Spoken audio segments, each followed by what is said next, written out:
Powell Chonying Dorji, inspiring, creative, insightful storyteller and artist, you have enriched the lives of others through your filmmaking and photography and your devotion to telling the stories of your homeland of Bhutan.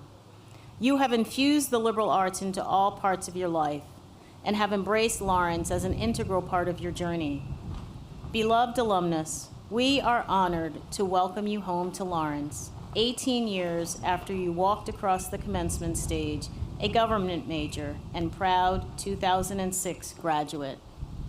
You have since merged your passions for visual storytelling, history, and spirituality in the pursuit of filmmaking, and what amazing success you would find.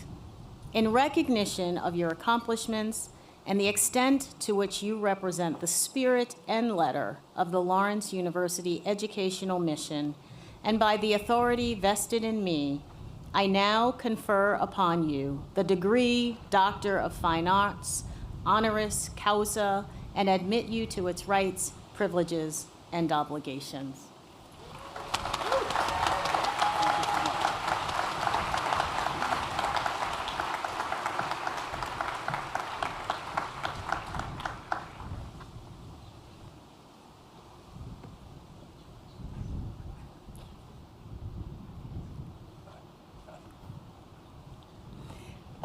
I now present the honorary doctorate speaker, Powell Chonying Dorji.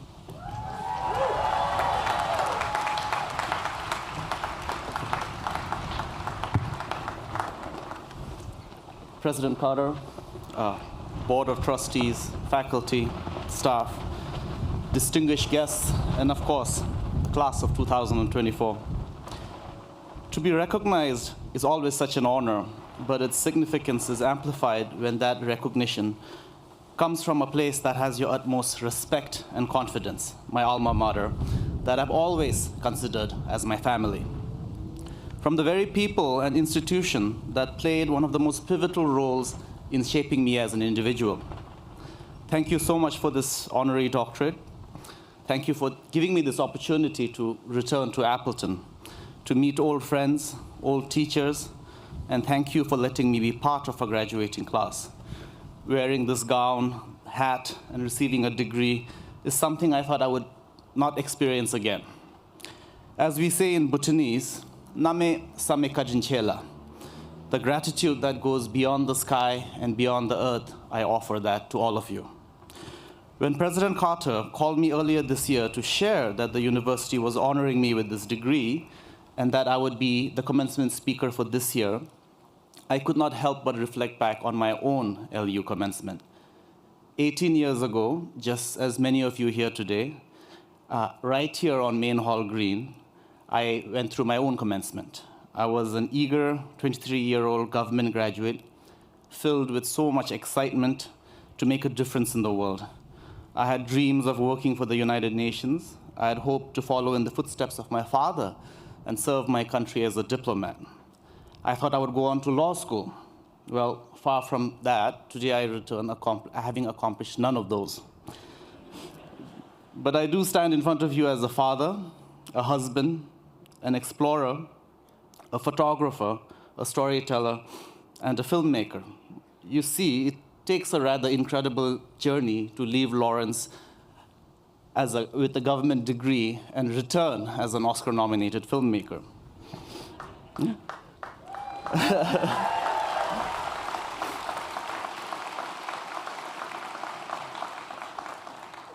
Right after I graduated from Lawrence in 2006, I embarked on an incredible journey across the Himalayas to study Buddhism with Tibetan monks and nuns, surviving on lentil soup and rice for over 3 years.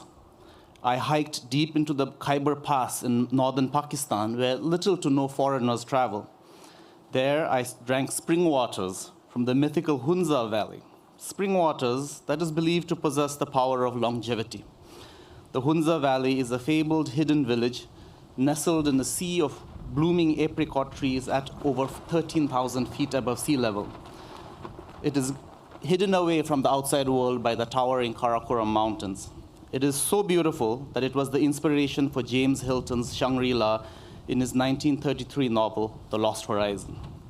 I traveled into Xinjiang in China, where with the beautiful Uyghur people, I crossed the endless sand dunes of the greatest deserts known to man, the Gobi and the Taklamakan. I sang songs with the noble Hazara tribes of Bamiyan in Afghanistan, where they shared with me their hopes and dreams for their beautiful but war-torn country, only to have the Taliban's bomb their way into the village the day after I left Afghanistan. Through my travels, I fell in love with the art of storytelling, and to bring stories to life, I taught myself photography and pushed myself into filmmaking, as I saw it as the most powerful medium to share stories. When I decided to start making films, I was told that the fundamental rule in filmmaking was to never work with children and animals. My first film's cast ended up being a 900-pound yak in the classroom and 5 children. If working with first-time actors was a novelty, the children I had to work with had never seen a light bulb in their lives, forget about having watched a film. I made that film, Lunana, a yak in the classroom, with a shoestring budget in one of the most remote human settlements in the world, a village called Lunana, population 45, a glacial village at over 15,000 feet above sea level, with the nearest road being 14 days away. The village was so remote that we didn't even have electricity, so the film was made on solar batteries. After the film was made, I was so eager to share the film with the rest of the world. But for the next 6 months, I was rejected by possibly every film festival in the world. The film did not secure any distribution in any market, and I wondered if filmmaking was the right career choice for me. But eventually, a few distributors took a chance on this small, solar-powered film with a big heart from the Himalayas. We would get theatrically released in 53 countries in 27 languages. We would go on to garner 10 nominations and 10 international film awards. The film would go on to break records in countries like Japan and Brazil, where it continuously screened in theaters for over a year. It became one of the most loved films in Israel, where Jewish audiences would try and sing the yak folk song. When it screened in festivals like the Cairo Film Festival and even in Iran, the Muslim college students would come to me trying to sing the same song. This showed me how art can unite us and how, if we are willing to accept, our similarities far outweigh our differences as human beings.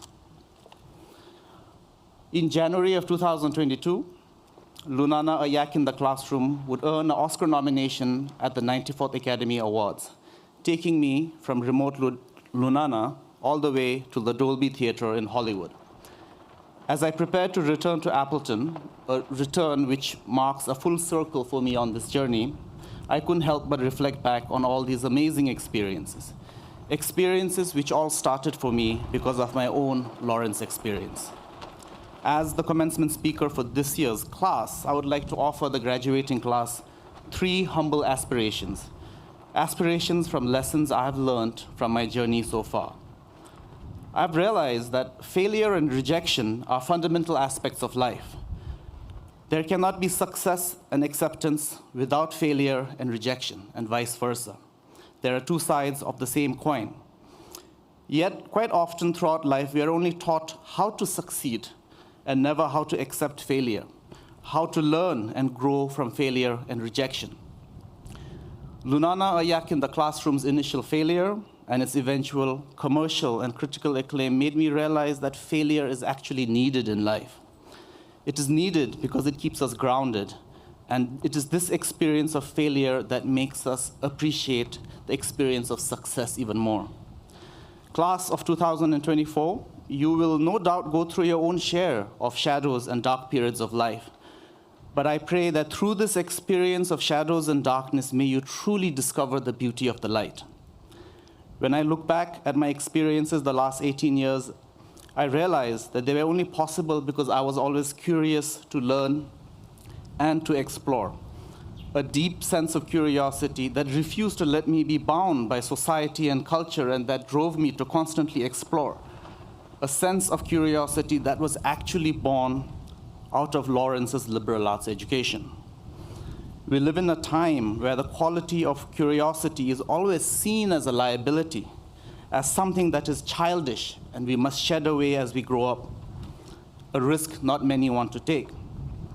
But I've realized that curiosity is the single most important quality we have as human beings. Class of 2024, may your curiosity always be insatiable. May you nurture and cherish your curiosity at all times. May your curiosity take you to the most interesting of places, and may it empower you to live colorful lives. Finally, my third aspiration for the class of 2024 is the aspiration of the understanding and accepting of the notion of interdependence. Over the last 18 years, I've realized that everything in life and every one of us are all interdependent to one another. Life is like a beautiful rainbow. It is the coming together of different causes and conditions. The raindrops, the sunlight, and even at the angle at which the light hits the raindrops are all interdependent in creating something so beautiful, so vivid, yet so fleeting. Everything in our lives, our emotions, our hopes, our dreams, and even our fears are the coming together of these causes and conditions. All like a rainbow, so vivid, so real, yet so beautifully fleeting. It is this fleetingness and the transitory nature that breathes life into us and everything around us. A rainbow is beautiful because it is fleeting. Life is beautiful because it is transitory. No one would appreciate a rainbow if the rainbow was perpetually hanging in the sky. Reminding myself and reflecting on the beauty of the interdependence of life has guided me in making the biggest decisions of life and has showed me at the most difficult times what is most important to me. To the class of 2024, may you create the most beautiful rainbows. May you also learn to accept and be inspired by the fleetingness of the rainbows you create. I'm someone who's always looking for signs, and I think yesterday, I don't know if many of you saw, but there was a beautiful whole rainbow over campus. May that be a sign for the rainbows that you will create. As we say in Bhutanese, Tashi Dele, wishing all of you auspiciousness. Thank you so much.